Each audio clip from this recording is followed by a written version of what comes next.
against postal service cuts are scheduled at U.S. post offices across the country today. It's part of a day of action by the American Postal Workers Union, which represents about 400,000 mail sorters and counter workers. Their contract is set to expire next Wednesday. In the Bay Area, there are demonstrations scheduled in Oakland, San Francisco, San Jose, Petaluma, Santa Rosa, and Walnut Creek. Joining me now live from Washington, D.C. is San Francisco native actor Danny Glover, getting involved on this day of action. Good morning. Good morning. How are you doing? I'm doing. Good morning. We're doing really well. Now, you have a special kinship with this group because you come from a family of postal workers. What do most people not know about the challenges of this type of work?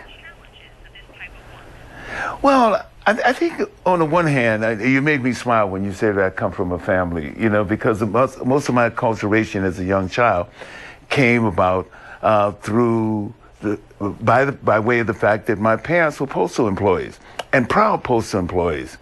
They had good jobs.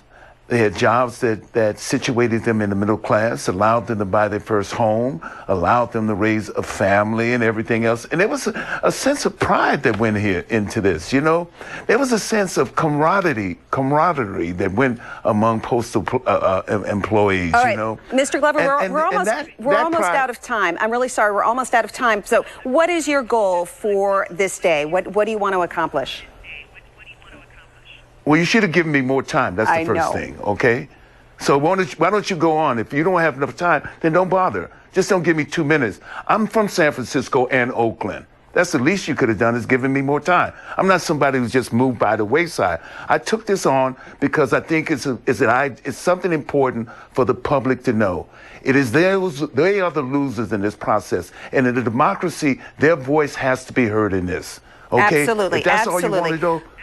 I know, and I apologize. We because of the satellite, we are just limited with our time, but we want to let you know that KTVU will have continuing coverage of today's day of action for postal workers, including coverage of local events. So tune in on air and online for the very latest throughout the day. Dave?